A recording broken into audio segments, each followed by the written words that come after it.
Hey, what's going on, ladies and gentlemen? Christian Hanahar here today with the final countdown of the 80s. So, we took our number one from every year of the 1980s, which is 10 movies, and now we're going to rank those 10 movies, and you're going to find out what I actually consider to be the best movie of the 80s, the best horror movie of the 80s. So, this was actually pretty tough. I wrote down all the movies in order of my number ones from year to year, and I was like, okay, well, this one should be last for sure. But then I don't know about it. Got tough. It got real tough. But don't let this bum you guys out that it's over, because look, the early 90s are killer, and so we're gonna head that route first. I've got a guest coming in to do 90, and it's gonna be incredible. It's going to be absolutely incredible. So without further ado, let's rank our top 10 horror movies of the 1980s.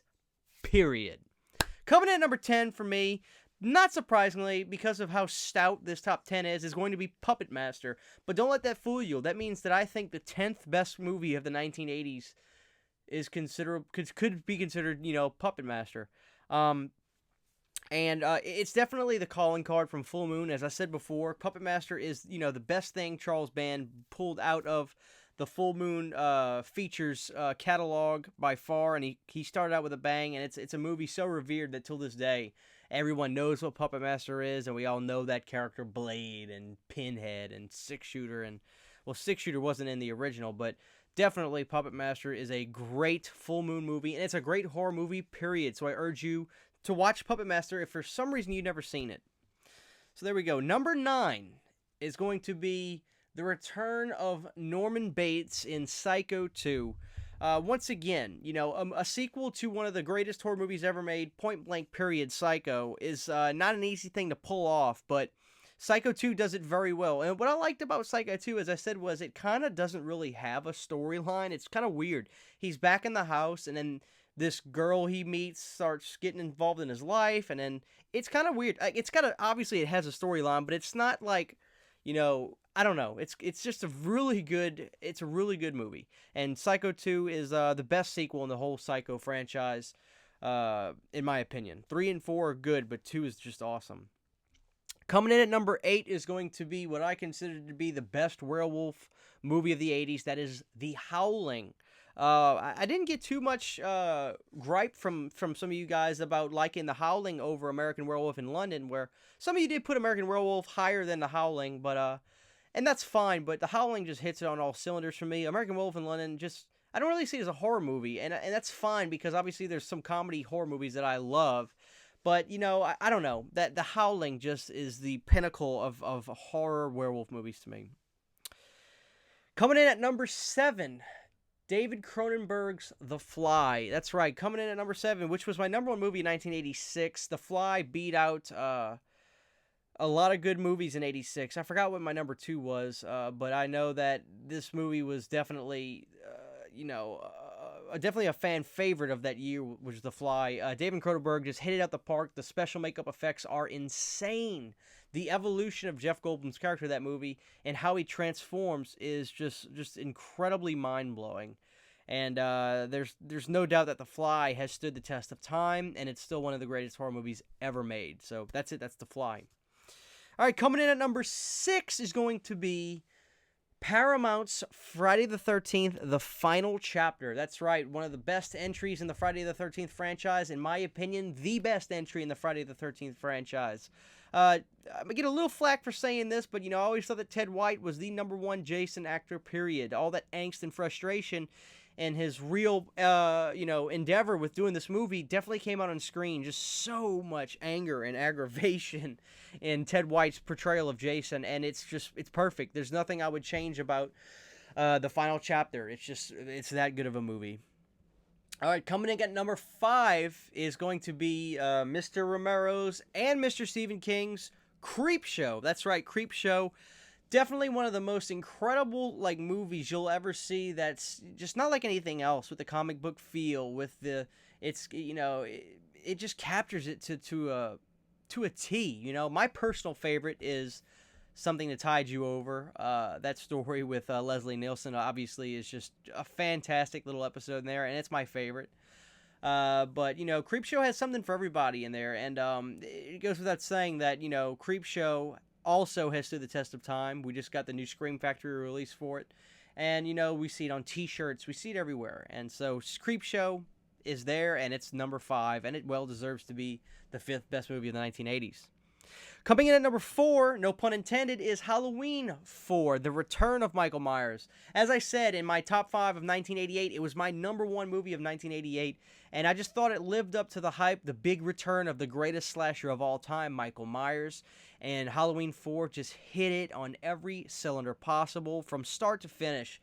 And the huge task of having a young kid in this movie, and Danielle Harris not only doing it, but succeeding in it, is just remarkable. So she did a fantastic job, and she obviously carried the movie, besides Donald Pleasance, of course. And it's one of the greatest entries in the Halloween franchise, so that's number 4 for Halloween 4. Number 3 is a movie called The Shining. Okay, so let me give you guys a little something. My top 3 rotated, and they were very hard to choose between, but I finally got it figured out for me what I thought was the top 3. And coming in at number 3 was The Shining. Obviously, one of the greatest horror movies ever made. The Shining is just one of those movies that is so bizarre. Stanley Kubrick just he really left no hold barred in this movie. And you have some sequences in this movie that, till this day, my skin just kind of gets a little crawly and goosebumps whenever I see certain parts of this movie. Just very unsettling. And but the most unsettling thing is the evolution of Jack Nicholson's character in this movie. Just a madman, a pure madman. I would hate to be in this hotel with this guy. But The Shining is that great, and it'll never go away. The Shining is a movie that's going to last forever.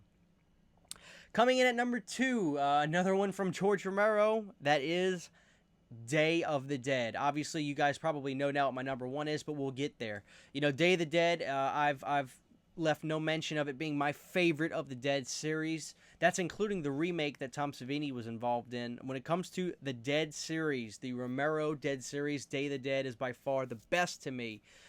Which, Dawn being the biggest fan favorite, which Dawn is great, but Day of the Dead is, message-wise, hits me to the core of trusting one another, and how there was such a lack of trust when things get ugly, and when things get ugly, people get ugly. And that's what we see in Day of the Dead. But the special makeup effects from Tom Savini, I think he was at the height of his career, at the height of his skill, his craftsmanship, was in that era. And so one of the end sequences of Day of the Dead, when that the lead military guy who has the real, God complex and wants everybody to listen to him, when he gets torn apart, that stuff is just remarkable what they were able to do with Tom Savini's makeup effects. So Day of the Dead is a great horror movie, period. So coming in at number 1 for me, kind of surprising to me, but when I go back and watch this movie, it hits it on, once again, I said this before, I'll say again, it hits it on every cylinder, and it's a franchise piece, if you can believe it. The number 1 movie of the 1980s for me is A Nightmare on Elm Street Part 3, The Dream Warriors. It's just one of the most remarkable horror movie, sequence-style, special effects movies ever. Till this day, for a movie dated like that, in that era of practical effects, in-camera visual effects, Dream Warrior still looks like a multi-million-dollar movie with some of the most haunting images in it. Let's not forget that opening sequence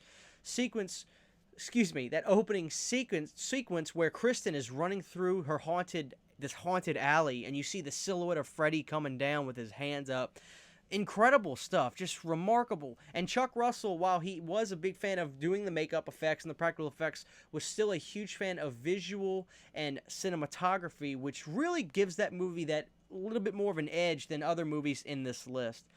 You're going to see Freddy at his best, in my opinion. You're going to see Nancy at her best. You're going to see the Nightmare on Elm Street franchise at its best, and it was good enough for me to get the number 1 slot of the 1980s. So there it is, guys. Whether your list involves the 10 movies I said or not, please give me your top 10 of the 1980s. Obviously, I love seeing your guys' list, and thank you so much for the love and support throughout these top 5 of the 1980s, but we're just getting started, so don't forget that, guys. We're going to hit the 90s, we're going to hit the 70s, and who knows, we may even go to the latter day. But that's it, guys. The 80s, we did it, with Dream Warriors coming out as the best horror movie of the 1980s for me, period. Thank you guys for watching. Give me your lists, but get ready because we're only just beginning.